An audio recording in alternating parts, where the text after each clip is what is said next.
A very good afternoon and welcome to this episode of the Youth Roundtable here on Civic Space TV.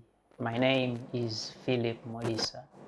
On this episode, we're having a conversation around the politics of our country, and specifically we're painting a picture of how political activity, political mobilization is treated from the side of the state in the Republic of Uganda, and most importantly, how the persons that get to have collisions with the state interact with that whole situation in this beautiful country, Uganda. And we know as the electoral season is shaping up and we are looking into electoral dates coming very close to in January, we see that we have people being arrested. We have people that were arrested in the previous election. We have people that were arrested in between 2021 and 2025 where we are. And we're asking, where are those people? Why were they arrested? And actually, how are they treated wherever they are? And certainly, how can they get out if they have to? Or how do they go through a proper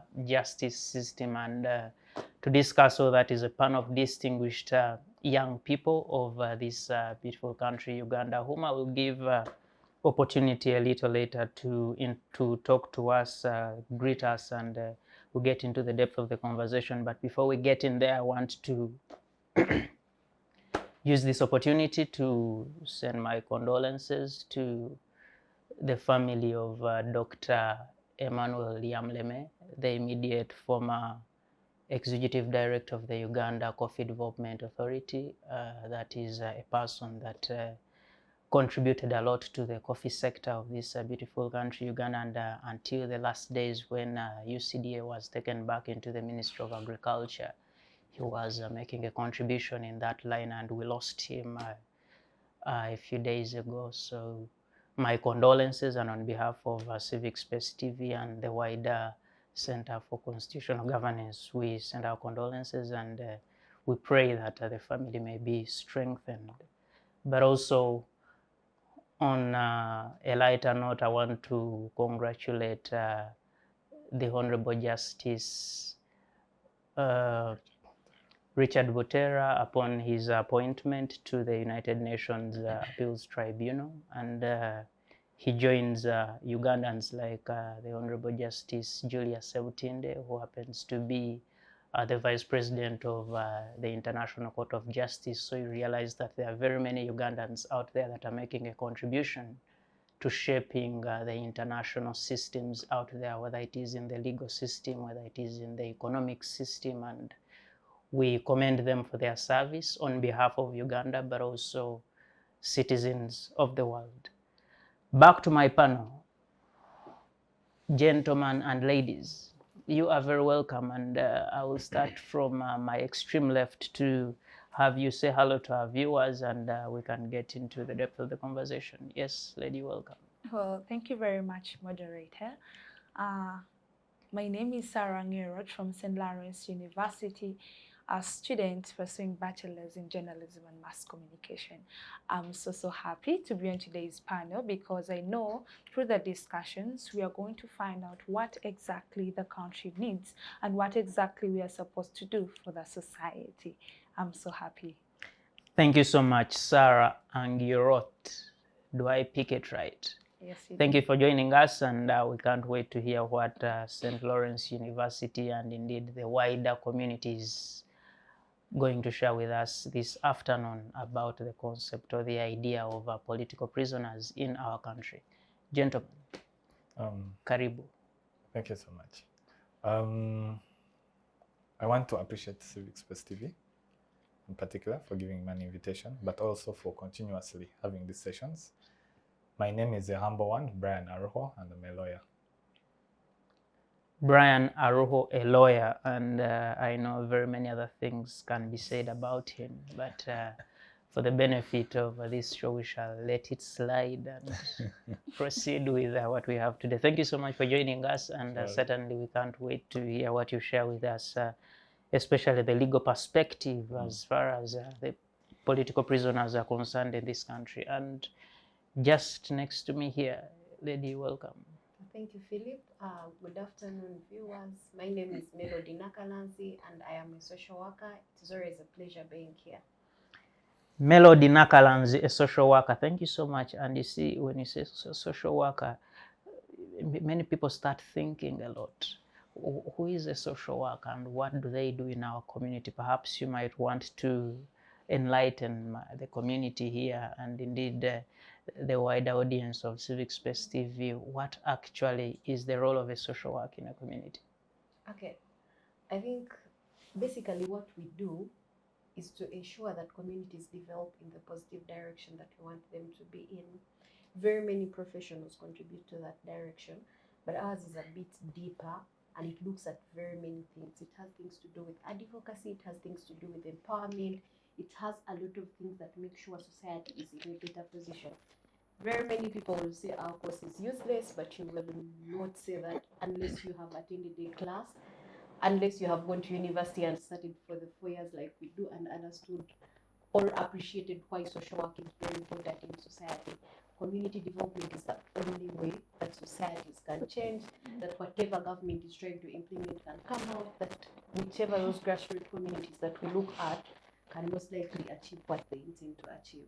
Oh, thank you so much. And just to say that here on Civic Space TV, we can never say a particular course is not as such useful, but also we understand the importance of that sector of society because among other things it creates linkages between the different disciplines of society, whether it is you want to link up to marginalized communities, whether you want to speak to people in economics in the business sector and you want to hear their thoughts and how they can be assisted in doing their work. It is the social department that takes on those responsibilities. So we appreciate you and certainly keep doing what you do. And colleagues, political prisoners.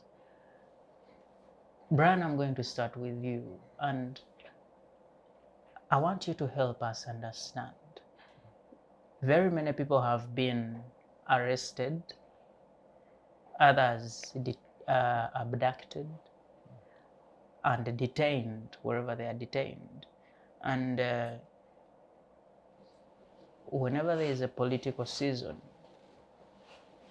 participants from the opposing side to government keep telling us our people were abducted and detained as political prisoners. And government tells us, no, these are criminals who we arrested to have them held accountable. I want you to help us. Who is a political prisoner? And in the context of Uganda, when you see there are very many people, the other day I saw the Uganda Prison Service saying they have about 77,000 prisoners in their walls, and they said that is times 3 the number they are supposed to be having as in terms of capacity. So who is a political prisoner, and do we actually have that category of people in Uganda here? Thank you so much. I think let me start with, do we actually have that category of people? Ordinarily, we are not supposed to have that category of people because it's only but an illusion. It's a term that nations put to classify someone as not nationalistic enough, not patriotic enough in that lineage. And it comes from the lineage that term only comes, if you're speaking of it, from the ruling end. So we are not meant to have political prisoners in any country, by and large. If you're a prisoner, that means there is an offense you did that is justifiable. You are taken to court, and court ruled not in your favor, and then you are taken in. With regards to the Ugandan jurisdiction, it's a bit very funny. Also others, but me, I'm a Ugandan, so I'll stick to Uganda. It's a bit funny because when you call someone a political prisoner, there is a lot you're doing behind the back. That means that you are subjecting them to unlimited surveillance in terms of, one, their gadgets, phones. So when you're looking at the phone, you're looking at the calls, SMS, you're also looking at their communications, WhatsApp and the related. But then it also means that you're having a team that is following up with the person's transactions. How much comes in, how much moves out. That means generally you're taking away their safety. Someone can't do something without knowing, because you've already termed them a political prisoner. That means in the later future, should this person escalate to go beyond the activist level, you will bring them in for treason. So Brian, I want to hear you well, and because you see, the state, for example, oftentimes they tell us that we're interested in particular individuals because of the activities they are involved in the society, wherever they be. And when the state escalates and picks up these people and locks them up somewhere, then the voices of saying, oh, they've been arrested because of their politics, and thus far political prisoners. And I want to look at, for example, an activist from an NGO that speaks a language the state is not interested in, is not comfortable with, picked up and taken inside there, and maybe they'll say you violated.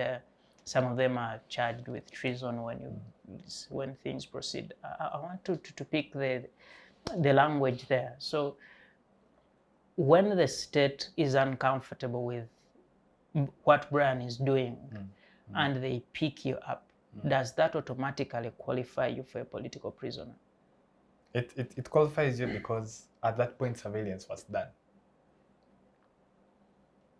At that initial point, though you're not supposed to be called a political prisoner, they should have picked you from the point of view that you are informed prior. Maybe you are taken to court and then you are beaten at that stage.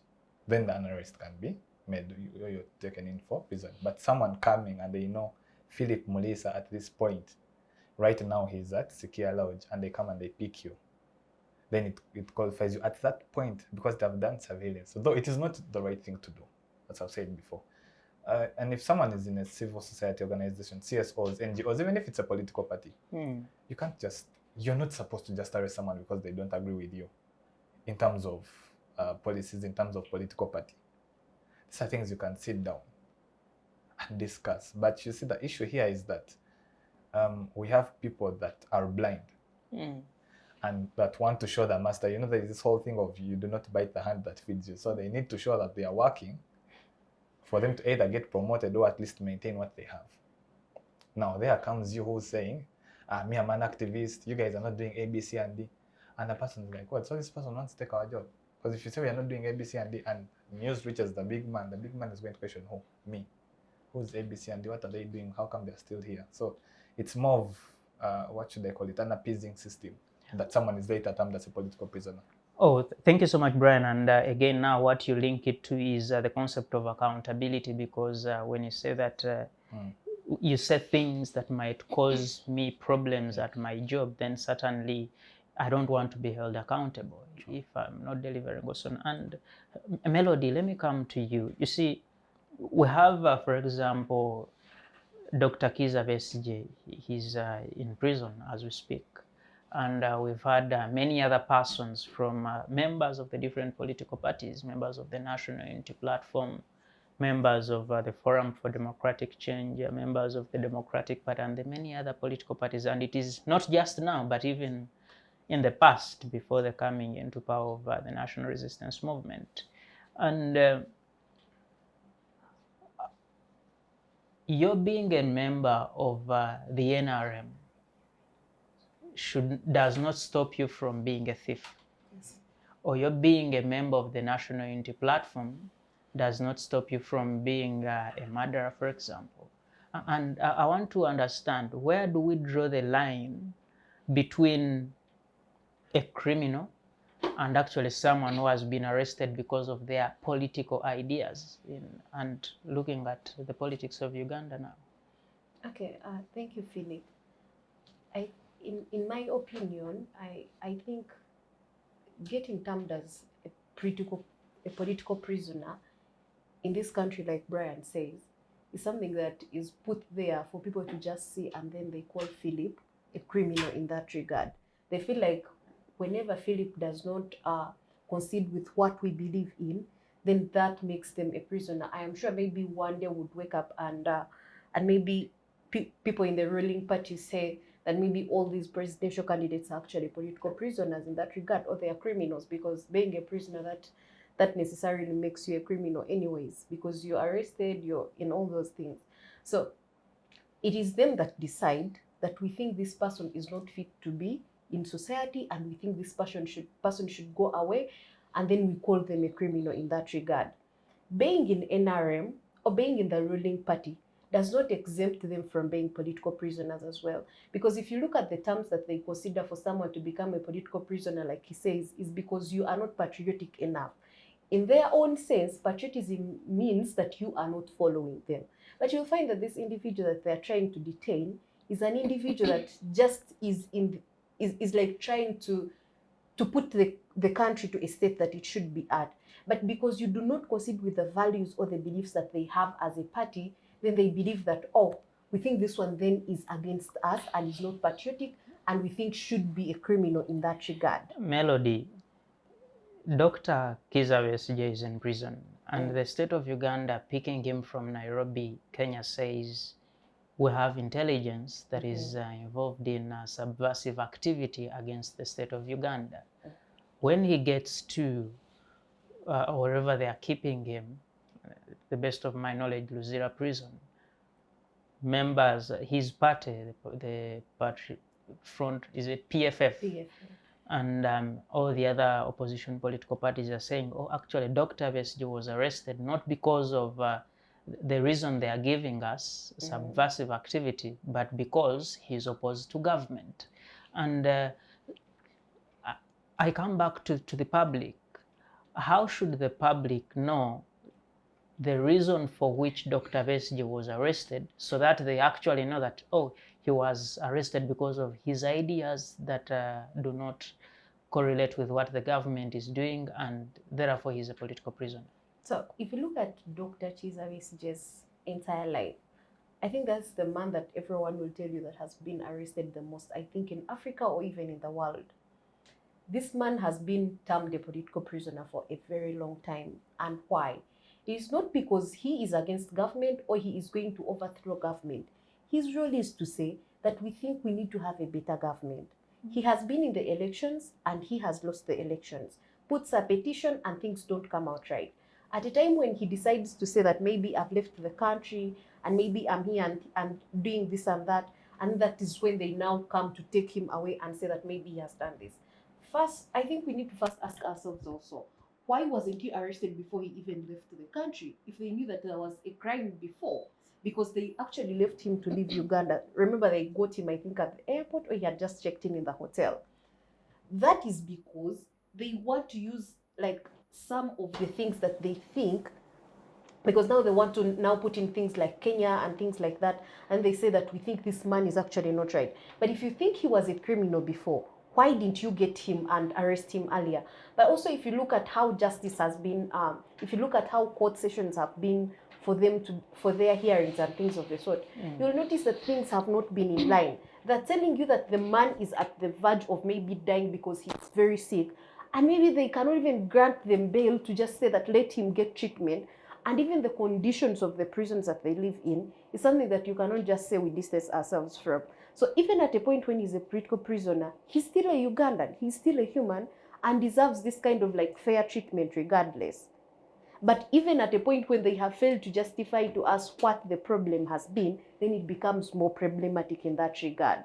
Oh, and Sarah, hear me out. You see, government has a duty to protect you and I, and to make sure the society we live in is safe, and there is order, our property is safe, and everything like that. And one of the ways they do that is using the instruments of violence and the institutions that have the monopoly over that violence, the army, the police force, the Uganda prison force, and so on. And I want to hear from you, and you are perhaps looking out to be into the leadership if you're not yet there. How do you ensure a society that is secure, minus colliding with the activity of people, especially in the politics, that many at times seem to try to create boundaries or controls on how much the state can do with that sort of power it has?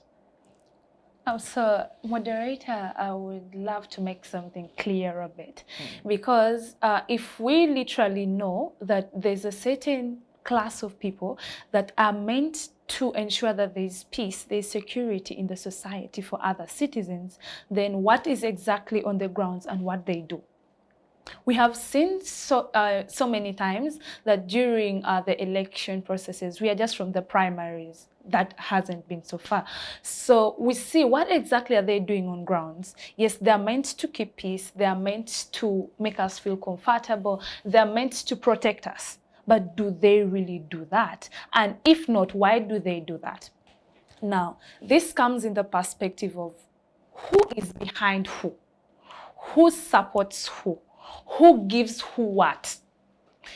We all know that the soldiers, the army, the forces that are meant to protect us have a certain class of belonging, which they do not literally want to lose, because that's where they feed from, that's where they get whatsoever type of life they have. During primaries, allow us slide back a bit. During primaries, we had NRM members who were within, let me say, it was just meant like for a house thing, because they were all under NRM, right? But if even within the NRM themselves, they could not sit down and find a peaceful method of getting the best person to represent them, what do you think would be if other opposition members come in, or even if independent people come in? We saw soldiers beating up people. We met the forces forcing people, chasing people. Why? Because they believe if you've been in a political party A, that is NRM, allow me call it that, and you have been there for a longer period of time. Let's say we are here on the panel and I have been in the party for, let me say, 2 terms, and he's just coming in probably because he is in love with the manifesto of the project, like of the affiliation, and he's also trying to come in. Literally, me and him, we are going to be given different standards, because they believe me being within the affiliation for a longer period of time, I understand the statistics, I understand the basics of which the party has to run through. Now let's come to him. He gets a -1 because he is a new person, and at the end of the day, he is being lowered. He is being stepped on. Why? We saw members of parliament that have been in the, I can call it the system, for 1, 2, 3 seasons, and they still come back for primaries, and they're given an upper advantage to go there. They claim an old broom sweeps better. Like the person knows what exactly is meant to be in the party. So you who comes in trying to understand what exactly the party wants, you get to have a -1, and what comes? That is chaos. At the end of the day, someone leaves the party and is like, okay, you know what? I'm going to come back as an independent person. That literally happened in Moro district with Honorable Amwa Catherine and Laira Betty. I know it's not so good to take them personal, but what happened is, because the other person has a greater advantage, has been in the party for so long, this is a new person who is trying to fixing things that were not right. So, and they Sarah, can't give them that I really want opportunity. to pick you so well. And what you're saying is, for example, in the politics of this country, there are persons for whom the state has a soft spot. Exactly. And there are persons for whom the state will actually try to fight and rein in on just because they are opposed to the favorite of the state. Exactly. And if that is the case, and certainly so,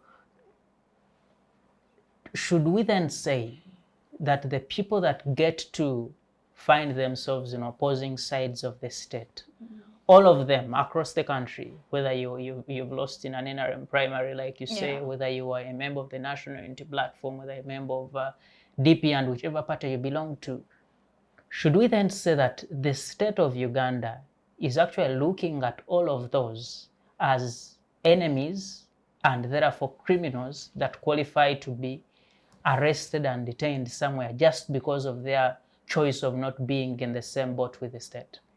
So in this, I would love us to take these people into different categories.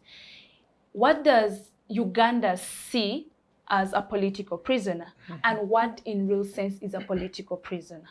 So this side is serving the government or being outside what the government thinks is right. So we do not literally have, we have very many oppositions. We have No, FDC, PPP, and very many others. But why do you think at the end of the day, political party B or C is more concentrated on compared to others?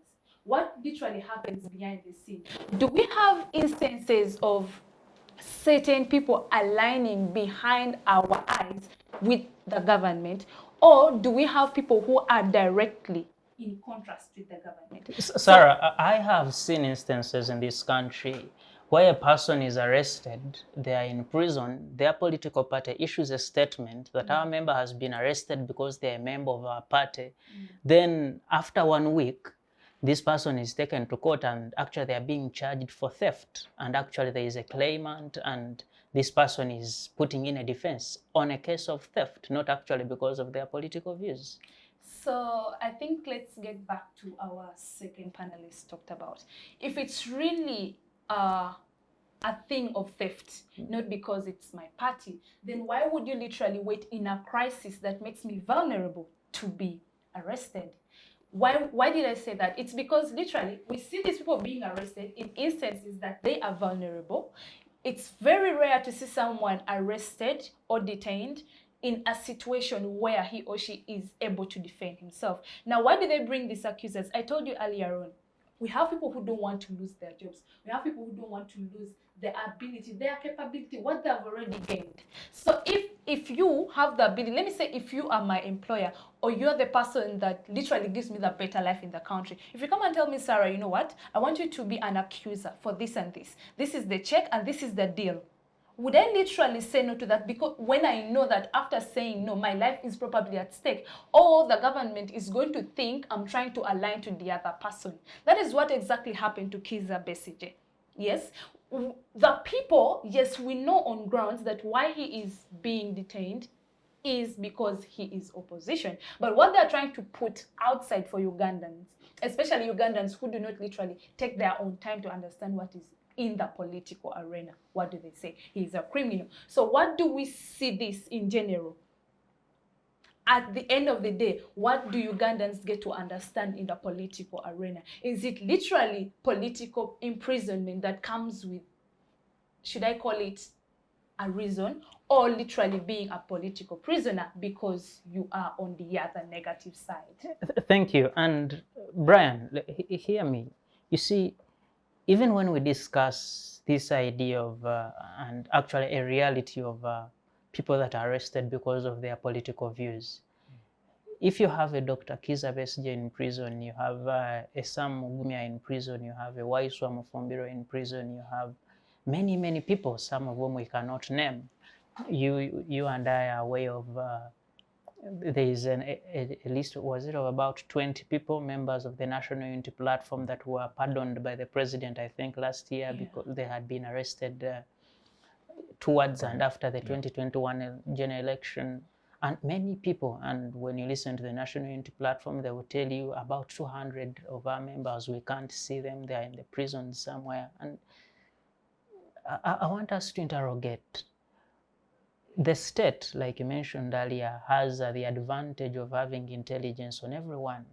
And I've had, the other day I was listening to the director of intelligence, no, actually the director public information of the Uganda People's Defense Forces, that is General Felix Klaije. And he was saying, we have capacity to pick information from about anyone in this country that we deem a person of interest to the state.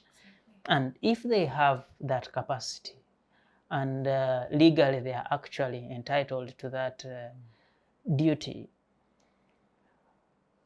they pick up a Brian or a Melody or a Melissa from somewhere. The assumption is that they have particular information about this person, maybe from the communications he's had on in their WhatsApp or phone calls and whatever they are doing. And we assume there is justification, legal, to pick up that person. How should the state go about a case that involves high-profile political figures that could be on the wrong side of the law, but also have a loyal base somewhere that might interpret wrongly the reasons for their arrest, for their being picked up and locked up somewhere, because these persons could actually be criminal. We've seen people in our neighboring countries, for example, that politicians in the day and in the night, they are rebels and they go on to cause chaos in their countries. How does the state balance the obligation to ensure safety for citizens, but also making sure they do not find themselves on the wrong side of the political situation in the country, where people will interpret it as attacking people based on their politics, not because they are criminals or something like that? Thank you. I think the state has a two-way fold to that. One is not waiting for a vulnerable time for you to pick someone. Yeah, because then it makes people question, one, the credibility, but then also the timing. Because she said, why do you wait for me to enter into a race, then you come and pick me over theft? That might have happened, allegedly, prior. So it comes down to, I think, intelligence. If your team gives you information that person A, B, C, and D is a rebel in the night, then you pursue that point. At the point that you have credible information, then you can pick up this person. And that information comes up when it's 2 months to the election. What do you do? If it's 2 months to the election, you see, and that's why I'm saying that certain things make the whole process get questionable. Not necessarily by the key players, but by the onlookers. People will start saying, oh, now you've picked up this person 2 months to an election. In our minds, we know you don't want this person to compete against you. So one will lose trust not only in the Independent Electoral Commission, but will lose trust in the whole process till a person is sworn in. You get?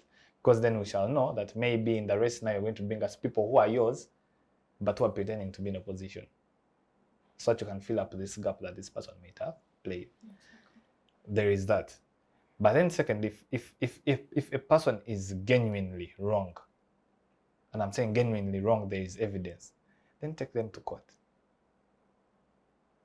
Let court pronounce itself on that. Do not be the overall judge. Do not say, no, this person is A, B, C, and D. The only person who can pronounce themselves on that is court. Because if you do anything contrary, now sadly for us as a country, we are party to very many international obligations. We are party to the ICCPR on the international scene. On the regional scene, we are party to the African Charter on Human and People's Rights. But even here, inside the country, we are party to the Bill of Rights under Chapter 4. The overall, you're taking away a person's freedom of liberty. You get? And the moment the country triggers you or marks you as a person of interest and says, Philip Molisa did A, B, C, and D, and they have not yet taken you to court, what she's saying, you become a political prisoner then. You have not yet become a prisoner, but you have become a person of interest. One, you yourself, they will take away your safety because you will fear. I may genuinely be friends with her, but I can't leave my water bottle open. I've gone for a short call, I've come back, I may not take that water. There are persons that are arrested, for example, on campaign trails. Recently, I think you saw the campaign trail of the Honorable Chagulanyi.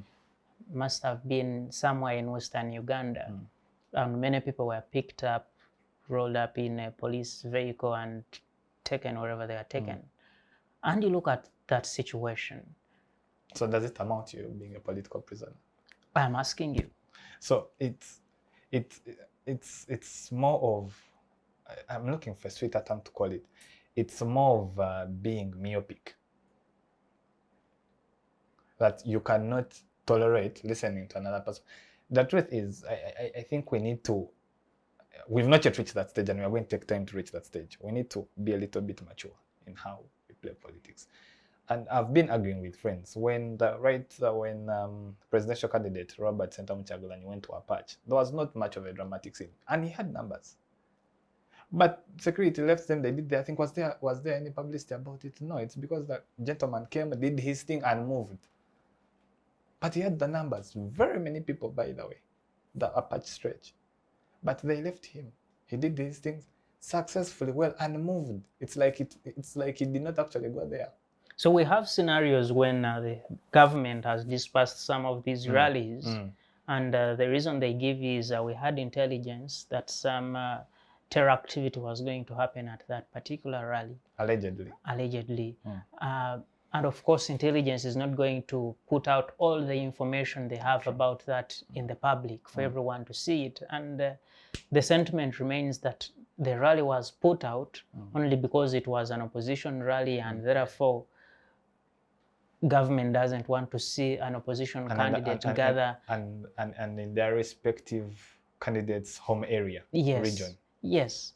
And how does government balance some of those sentiments that end up, because in the end, if you're a member of the NRM, you don't want those sentiments to affect your vote in that area. If you're a member of security, you don't want to be looked at as a biased officer. And how does it play out for government? I think one, it puts the respective police officers and also intelligence at a very big risk. One of credibility, but then with credibility comes reputation. Because if you look at most of these scenarios, you're having a specific police officer who's now in front of the camera and is actually clueless. You ask him ABC and he's just fearing for his position, for the rank he has at least reached, or maybe for his family. And the person will clearly tell you, no, me, I'm following orders. You see, they can't necessarily tell you, but then also it puts government at a very bad position that if we are in an electoral process, the simplest thing you can do is to allow people have possessions. If you're to rig votes, let them be rigged at that point, but not at the point of you're instigating chaos. Not at the point of, because you see, I wouldn't have wanted us to go back to what we had in 2021 because it was bad. In the previous election cycle, it was bad. So we wouldn't want to have that now. We thought, my thinking is, when I saw things starting smoothly, I thought maybe, okay, I think we've grown up. But just took a week or two and the same chaos came through. And again, you do not just pick someone based on allegations. I've said this before. If you're genuinely interested in someone and they are not a serving officer, then you take them to court. And you've seen the way they have handled it with serving officers, a decree will be made, or the military itself will come and pick, specifically from what people call CMI here, but people, Directorate of Intelligence Services, will come and pick you up, usually from your office, or if you're already home, they'll put you under house arrest. That is for serving officers. Then your process starts. But for a person who is a civilian, you need to take them to court so that a person knows, I've been charged for offense A, B, C, and D. So that public knows, okay, whereas yes, Melissa was picked, we do not necessarily agree, but he's in court. So that people don't say, oh, you beat the 48-hour rule, or you're surpassing. Because when you start surpassing, people lose credibility in judiciary. I'll take you, for example, the late Honorable, is it Segrinya? People had already gotten their biases, and then you're having a person now dying in your hands. Guess who will be blamed? It's not the government. It's the judicial officer who failed to give the person bail. So are people targeting government? No. People are targeting that regional judge, that person who refused to give this person bail. So they are not necessarily attacking Aruho Brian as Lamulamuzi. They're looking at who's Aruho Brian's wife, his children, where do they study, where do they eat. So I'm putting my family at risk. Yes, I may get promoted, but at what stake? Well, we put that at hold and say thank you for keeping it the Youth Roundtable here on Civic Space TV. And this afternoon we are discussing matters political prisoners in our country, Uganda, and we are looking into who they are, where they are, and actually what's the best practice in terms of managing the situations that emerge that relate to the politics, but also may require the intervention of the state to make sure order is restored in our society. My name is Philip Melissa. We head into a very short break and we shall be right back. Digital rights are those human rights and legal rights that allow individuals to access, use, create, and publish digital media or to access and use computers, other electronic devices, and telecommunication networks. Digital rights include a right to freedom of expression, information and communication through technology, a right to privacy and data protection, a right to credit for personal works, a right to universal and equal digital access, a right to identity, a right to anonymity, a right to be forgotten, and a right for protection of minors, among others. The state's digital rights are frequently violated through various unfair actions, for example, blockage of websites and social networks, theft of credentials, unauthorized use of people's data for personal gain, privacy intrusion, online censorship, arrests and intimidation of online users, internet blockages, and a proliferation of laws and regulations that undermine the potential of technology to drive social, economic, and political development worldwide. It is hence every citizen's responsibility to respect rights of other digital users and to speak out or report to the responsible parties when one's rights are violated.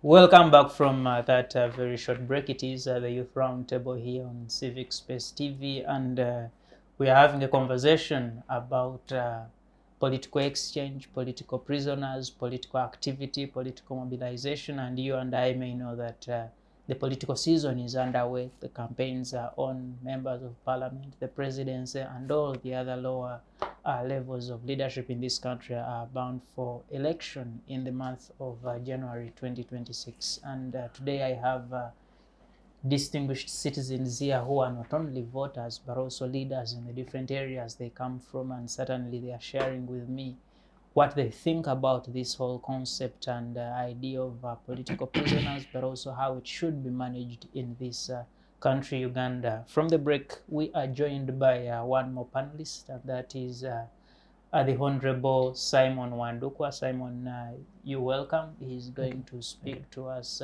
in a few, and certainly we proceed with the other conversations that we prepared for the show. And Simon, before I pull you on into the conversation where we were, I want you to first say hello to the viewers, and certainly we'll proceed with the conversation. Yes. Thank you so much. Good afternoon, our viewers out there. My name is Simon Wandukwa. I am a candidate for Eastern Youth MP. I come from Bugisu sub-region. Yeah, my region has, has 40 districts. That is right from Busoga, Bukedi, Teso, Bugisu, and Sebei. So it is a very big constituency that has over 40 districts. But we are, trying to reach out to the young people out there, and maybe this is a message to the young people out there, the voters of Eastern Region. I call upon you to, in such time of campaign, give audience to the candidates that come to you, us that come to engage with you about what it is we bring on board, and weigh in to see, because this is the only time that as young people have chance to decide on who can actually represent us as young people. Thank you so much. Thank you, Simon, and it's good to have you here. You put out a call to the young people in that particular region to consider you, but also make sure they participate in the electoral activities. And earlier on in the conversations I had with the people here, we are discussing the reality of political prisoners in this country, and there's a general acceptance that we actually have these kinds of people in our society. It is there's a general acceptance that it is wrong to have those kinds of people in our society, and many of the people here have been telling me that government should actually look on another way of handling dissent, of handling people that may not agree with it in terms of managing their politics, but also if we are to push this country to the next level. You are from the National Unity Platform.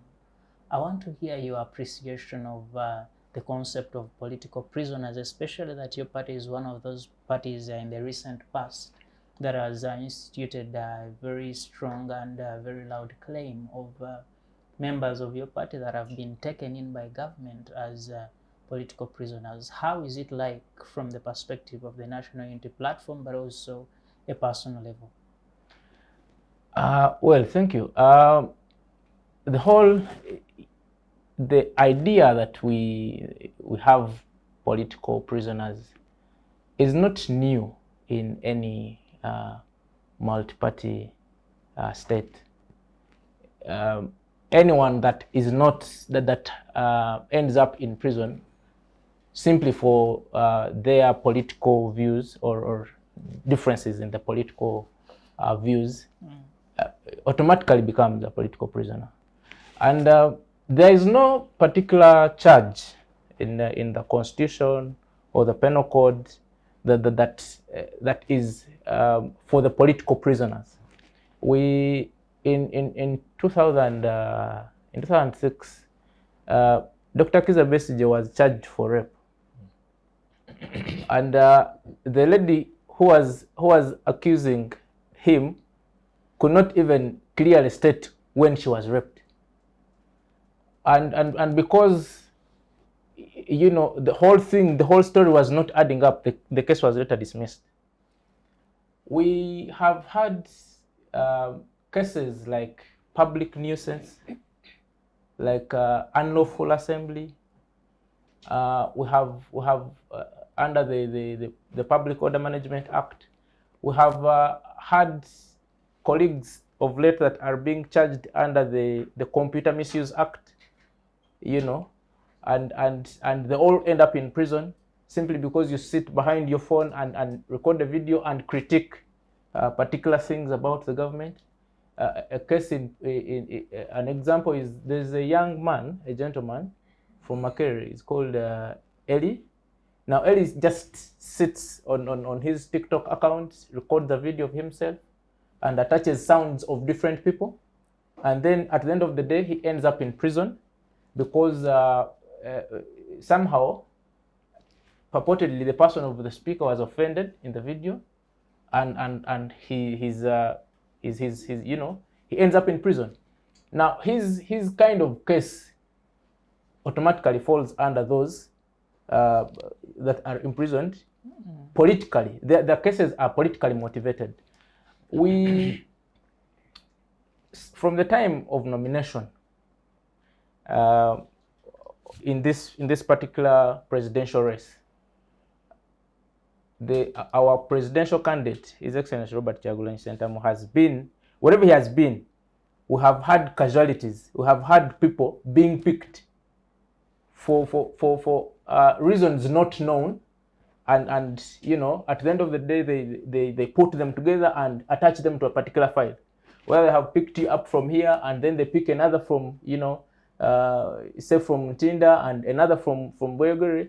At the end of the day, as long as you're put in the same cell, you end up on the same file.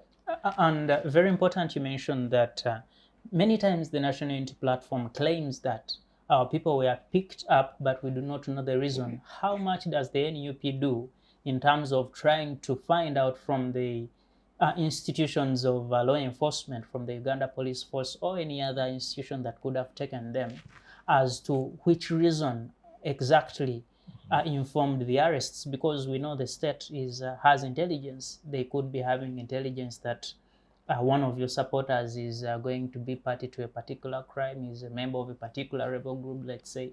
How much does the NUP do in terms of finding out that, and what actually do you find out?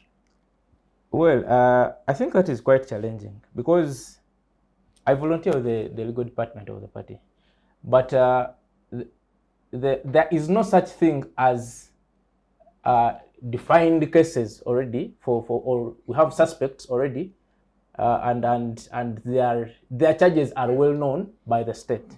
You see, we are operating in a system where when you become politically a threat, you will get a charge any day. We have a file of unlawful military drills, which now has 10 people and others still at large. So it means whoever the state deems fit to add on that file, they will definitely pick you from wherever and come and add you on that file in Kawempe. Olivia Ruta was picked from Barara, and the excuse was there are people who have caused chaos in Northern, have beaten up officers and have stolen things, and we are looking for them in this campaign trail. But what happens is when she's picked from Barara, when she's arrested in Barara, because she does not fall under the category of those who should be driven back to, let's say, a beam or wherever it is, she's instead brought to Kawempe to be added on the same file of unlawful military release. So the state today can pick you at any time, and they will have a charge that suits you. But also, legally, everyone as a Ugandan enjoys the presumption of innocence as a Ugandan. That before the face of the law, it is presumed that you are innocent until you're proven guilty. That is under Article 28. But you see, the contrary is true with opposition, prisoners, that you are actually presumed guilty until proven innocent. The same constitution gives rights to Ugandans to enjoy the right to bail, as long as you meet the requirements of bail as stipulated by a court, you can be released. And if your cases really are not, as you are being outside, that is not as dangerous to society, you have a right to enjoy being out there and attend courts whenever you're called on to. But the efforts, even just to grant bail, in the recent time, is almost impossible. We have people like Sauda Madada who are almost going to die from prison. You and I know that, for example, the right to bail is when you're in the court system at the discretion of the judicial officer. And perhaps one would ask, have you done enough to convince these judicial officers to grant that bail that you seek for your persons?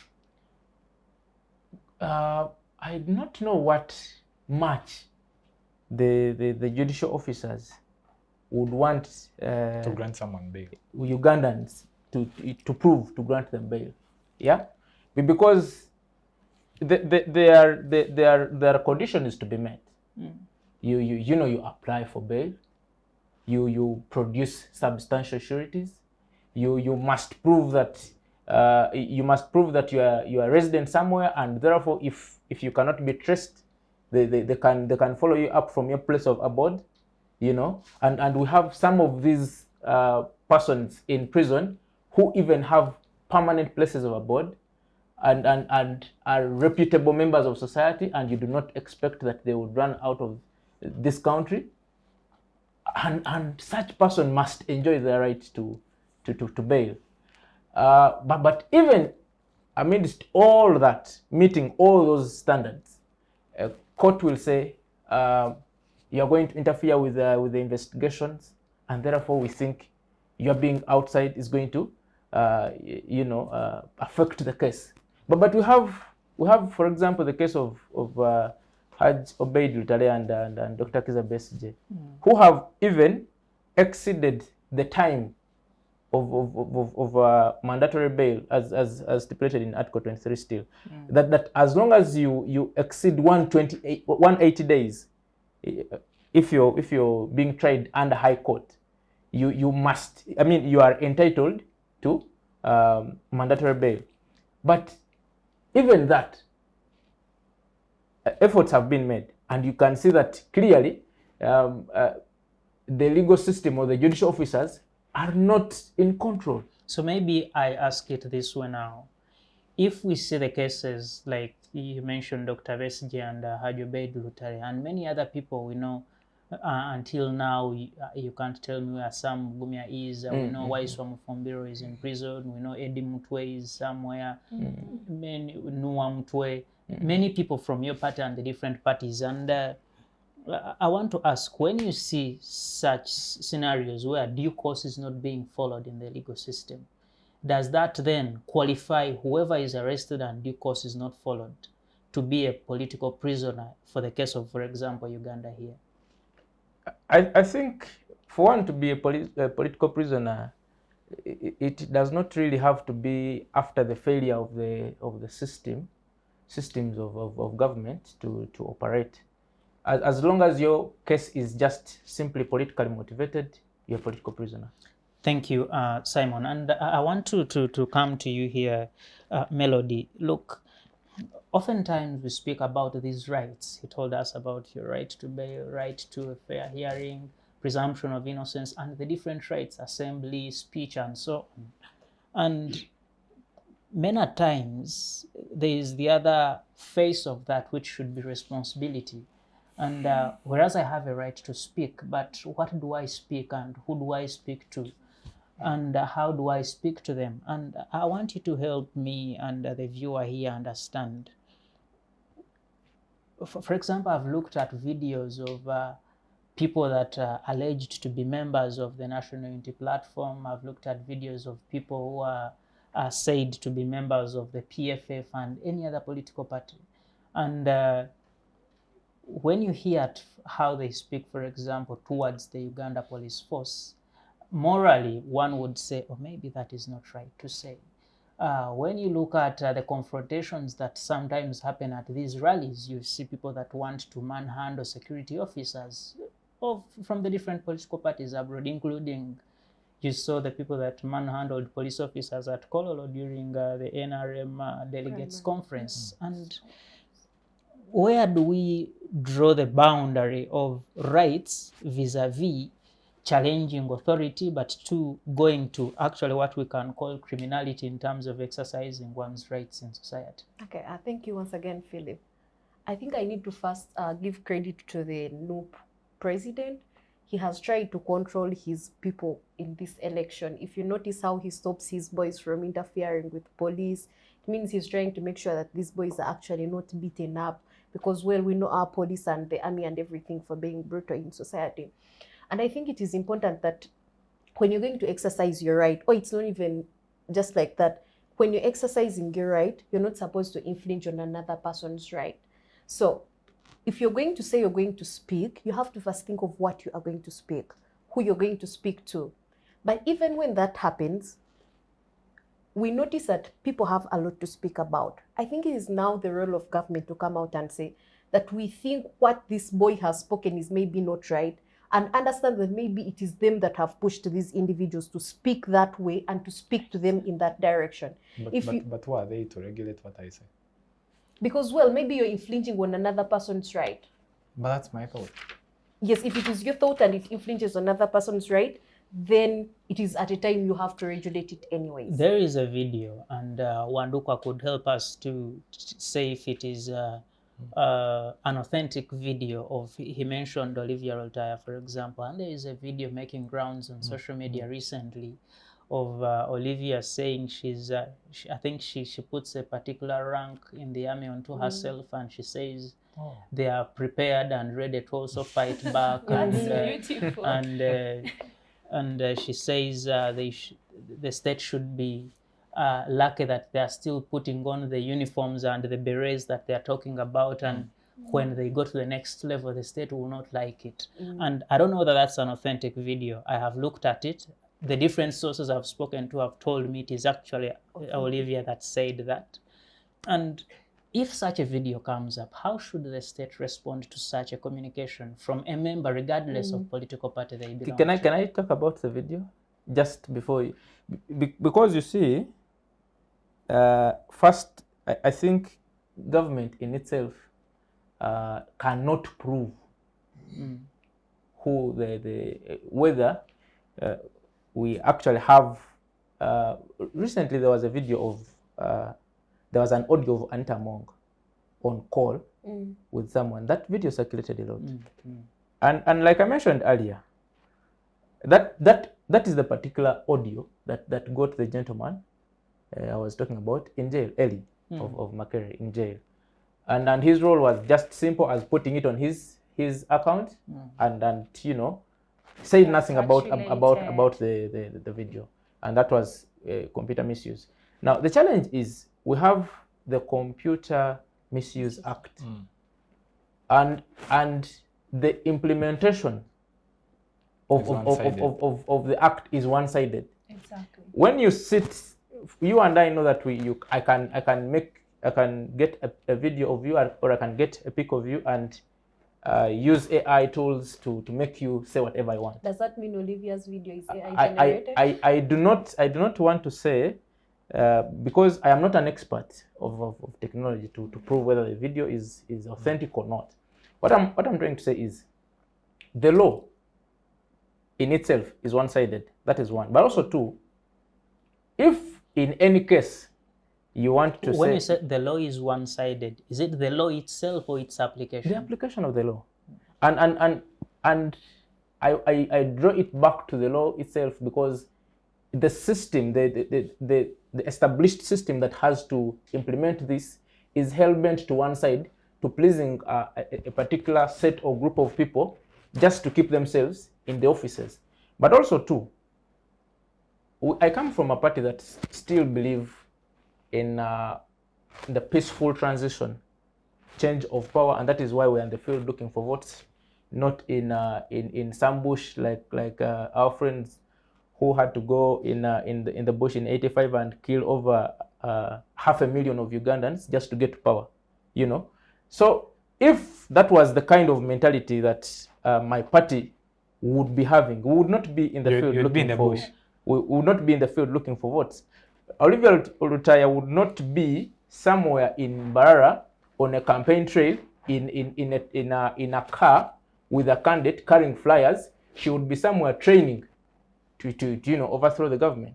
And you see, we're operating with the government. So you're saying there is some truthfulness to the audience? Yes. No, I am saying, to a certain degree. I am saying we are operating in a government whose coming to power was through killing. But you also say, and the presumption is, if and the that presumption option was is, there, you would have taken that option. No, the option is actually there. Of you going. The option is actually there. But we as the National Unity Platform, still believe that we can change this government. But in the belief that if that is not there, you can still go to the bush. No, I think you want to cross and start speaking from the other side of the river. I am speaking from this side of the river that we are in a campaign. Yes. Yeah. And being in a campaign, it means we still believe that we can change this government through an election. Yeah. And you're talking about a lady who was picked from a campaign trail, not from the military from a military base. Okay, does that mean that the not from a rebels camp somewhere, maybe in Congo or wherever. You get. But I am also telling you that I am not surprised to have such sentiments out there. For example, Sauda Madada, when she appeared in Kawempe court, and when the prosecution was amending the charge sheet, they included a name that she has never heard of, and they're calling her AIGP. AIGP. You get? And there was an objection to that because the lady says, I have never called that myself. So I have social media handles, and none of my social media handles has AIGP Sauda Madada. So we are operating in a government. We are operating in a government that still believes or thinks or fixated to a mind that the way we came to power is the way some other group of persons may come to power. We're operating in a group of rebels. Earlier in your statement, you said if that option was there. Yes. I want to come back to you, Melody, and we are still speaking in looking at the responsibility and the rights. Yes, Sauda Madada has her rights, Olivia Lutaya has her rights, and whoever from whichever party has their rights. But how should citizens exercise their rights, especially in political mobilization, to see that they do not collide with the law, which we already know, like he says that oftentimes it is not applied in the best way it should be applied. Okay, I think I already said this. Understanding that opposition exists and government exists, and us understanding how government does its things is very important. At a time when Wandukwa notices that there is someone that is going to kidnap him, he has a responsibility to take care of himself as an individual. You are not going to come from here and become a public nuisance, yet you know police is most likely going to kidnap you and take you. You have responsibility so you want to take Wandukwa care to shut up? Not really. There is a certain way that he can conduct himself in a way that he thinks he's going to protect himself and the people around him. Then the element of freedom of speech is being That is what I'm getting to. When you have freedoms that you have to express, regardless of what freedom that you are expressing, whether speech or whatever. Understand that at one point it infringes on other people. So when you're going to speak, regardless of the party that you belong to, you have to speak thinking about the other people that are most likely going to listen to you, or anything, or who you're speaking to in that regard. You have to protect them and protect yourself. You notice that these people have decided to control the country the way they want, Philip. So it is upon you to say that I will filter out what I am going to say, or maybe say it in a certain way that maybe they will not interpret it in this and this way. If you notice, most guys that have been kidnapped, most of them go on like TikTok, do lives, and the next thing you see a live ending and you do not know where the guy has gone. And it is in that regard that you're trying to like put out your freedom of speech. So Melody, does that have to do with anything of people who get abducted in their own places or at home? Well, people get abducted. I already told you. Which to you is normal? Which? To you is normal. Because Of course, getting abducted is not normal and is not okay. We all agree with that. You see, Simon, a minute. We all agree that getting abducted is not normal and is not okay in any way. I do not want anyone to get kidnapped regardless of the party they belong to. But we all know that no one in NRM is most likely going to get kidnapped. Exactly. It is someone from the other side that will get someone kidnapped. from his angle. Yes, but you, like I said, you have to protect yourself as an individual from whatever things that are going, from whatever thing that is going to come to you in that regard. As you express your freedom, have a portion of like self-responsibility that I need to still live. I need to become a youth member of parliament. How will I become? You just want Wanduka to stay in fear. No, you see, and he the cannot presumption stay of in being fear. you see now, So He just has Brian, to be Brian, a bit of I'm like going to come back to you. You see, earlier on, Simon told us that that option of using other means is available to them. And that is not just because he thinks about it. The Constitution provides that, I think around, is it Article 3 or 4? One of those tells us that you have a duty as a citizen to protect the Constitution using the means he said they are using now. And if it fails and you realize someone is trying to overthrow Backup the Constitution, you use the other means. And I want to hear from you. Under what circumstances should all means be on table for citizens in this country and perhaps every other country on earth? 2021, we saw January 6th, there was an initiative by a camp by Donald Trump, who tried to oppose the coming to power of Joe Biden. These people were protesting, heading to Capitol Hill. I think about 6 people were killed on spot. And later on, about 1,500 people were charged and people sentenced to up to 12 years in prison. And I want to see, because we are speaking about Uganda, but it is not just happening in Uganda.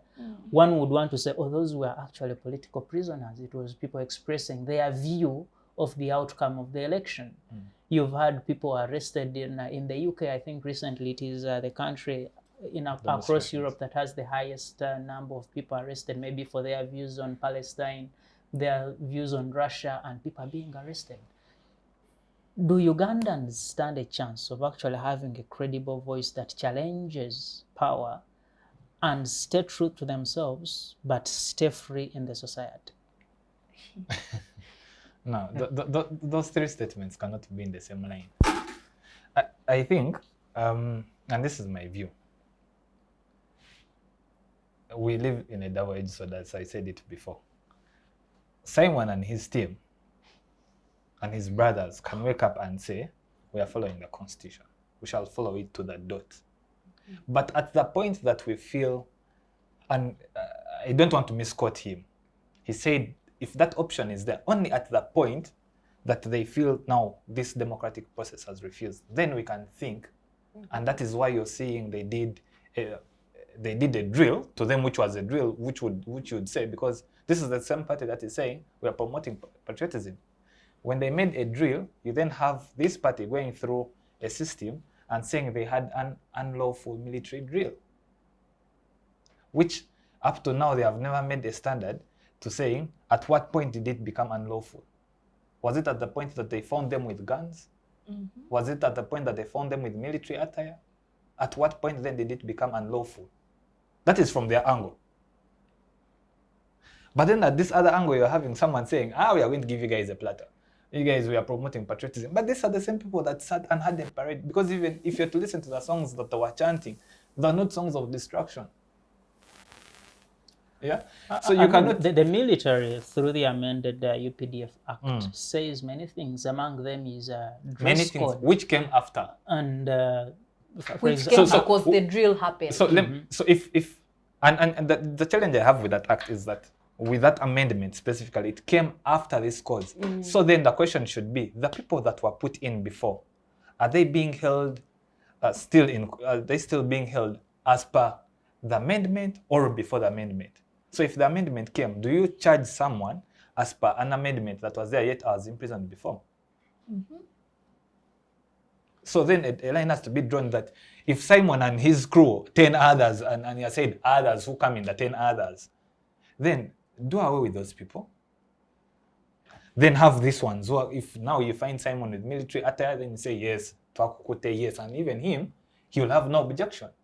But this thing of making... I see he has a beret Because on, that means... But that is not military fatigue. This thing has people... It's a belonging. According to the UPDF Yes, according to Act, that now, thing is he's, not supposed to be. But it was designated. There is a specific image which shows you at what point a beret amounts to that. So you cannot just come here, then you make people live in their own country like cartoons. Maybe one day they will wake up and say that we should move naked because they think we should. Yes, because you see, and I've had these issues. I've had him talking about it, and she talked about it. That when you are speaking, you have to be conscious of the other party. There is no person who wakes up one day and speaks without caution. There is no... At the point that they speak without caution, it's because they have also tried and they are tired. So then they will speak, not from the point of view that... They are speaking from the point of view that intermediate. Let me express what is there. Now when you come and you say, I do not align with Simon, those are your problems. So if you take me there, I mean, God is there to judge. But you see, I don't want us to be in this thing of, we have this term in Uganda, political prisoners. That is nonsense. There is nothing like a political prisoner. It's because you have the law to your end, and then someone does not affiliate with your party or your principles, that then you put up surveillance on them and you get them, you take them to court, and you even fear to charge them under the term of political prisoners. You charge them under terrorism, you charge them under treason, you charge them under theft, you charge them under rape. Then you put them in. Or that is if you actually help us and even charge them. Eddie Muto was picked from somewhere and was charged somewhere. But at least he appeared in court, you would say. There are those that have never had that option. That opportunity. You get, so this whole thing of cocooning, NRM and what, Obote was in power here. UPC was a very strong party. UPC now cannot even amount to beat Jema in a race. Actually, if we left UPC alone to run in an election, they would lose. And they're alone. And they're alone. And they'll still lose. Sarah. Yes, please. We are moving. The electoral season is here, and some people were arrested last week. Some people could be arrested today, and other people could be arrested in the 2 months waiting to the election. How do we harmonize all these problems that we have? The collisions are there. The electoral season is an emotional season. How do we harmonize between the institutions of force, the police, the UPDF, and the state generally, and the citizens, especially in opposition politics, that seem to be fronting their ideas, their opinion, their feelings, to see that we don't get collision that will damage persons, putting them in prison, having people lose their legs, lose their eyes. And I am a journalist outside there.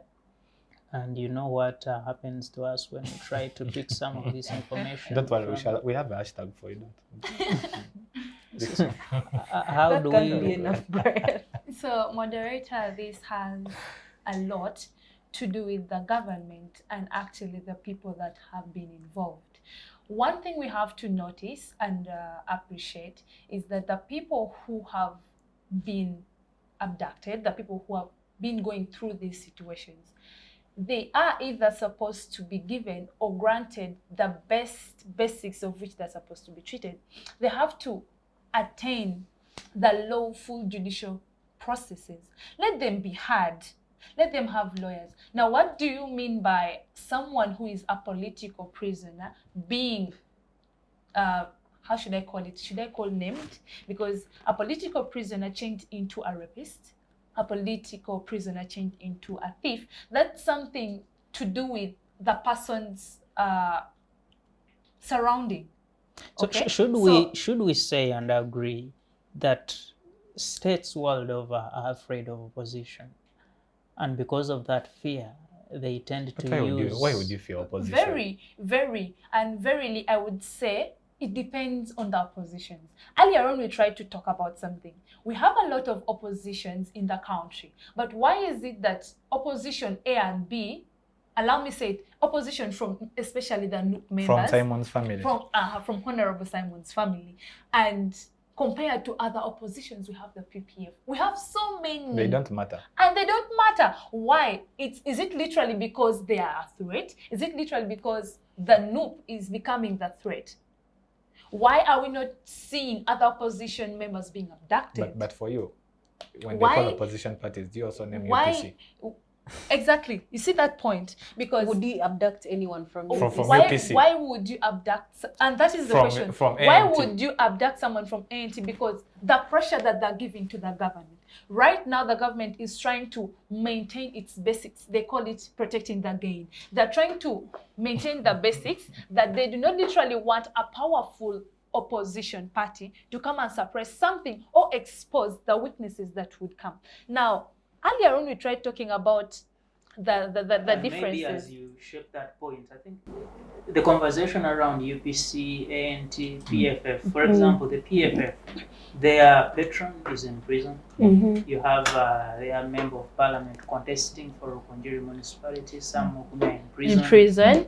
The Uganda People's Congress, you've had the party president crying on the floor of parliament that the NRM government stopped him from contesting for presidency. And yet he knew his term was expired. So we have people, the point I'm making is we have people from across the board that are arrested, and there is always we have them on the board, but we are trying to weigh.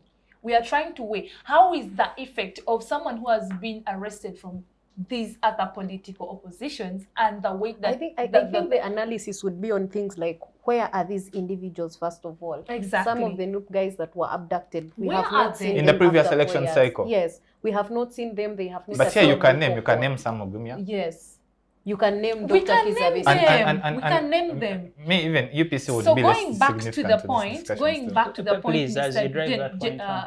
Moderator, going back to the point, it is. You want to call me so... general?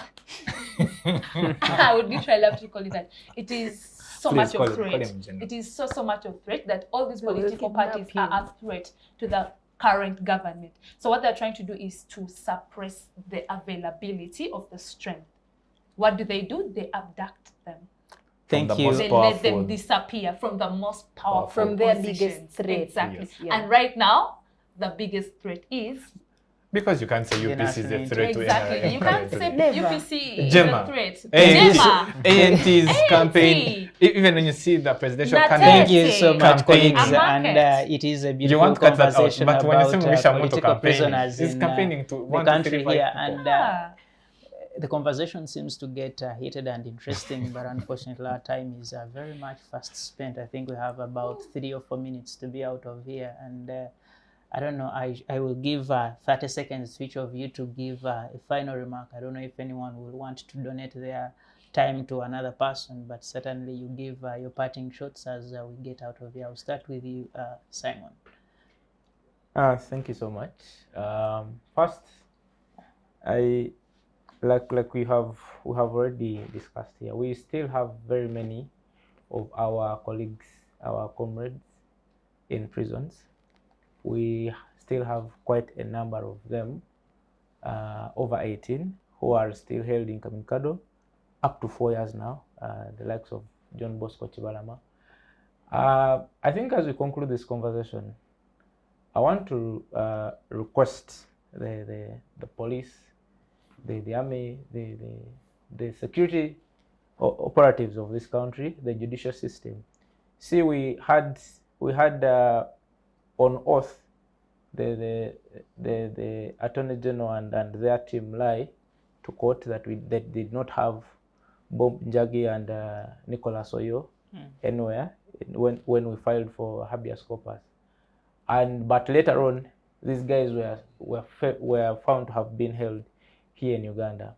If we are in a political season and the NRM government does not think other political parties should campaign, it is not yet late to call off the election.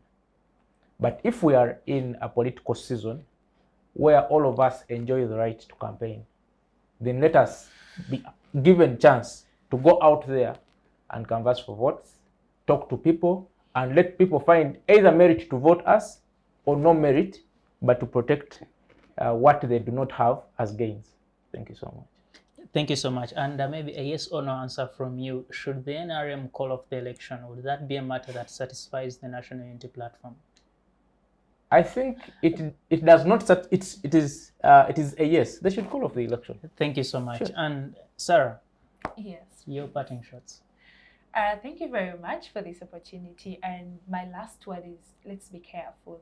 Let's take care of our own selves, because where it has reached, the army, the police that was literally meant to protect us is actually instigating what we call fear among us. So as a responsible citizenship, take care of yourself as the elections comes. If you can't contain the pressure, please, I'm not trying to say you should go back to the villages, but get your safe space. We still need you alive. And with that, I wish the best for the upcoming elections. Thank you. And Brian? Thank you. 1, regardless of political party affiliation, you should respect your fellow Ugandans.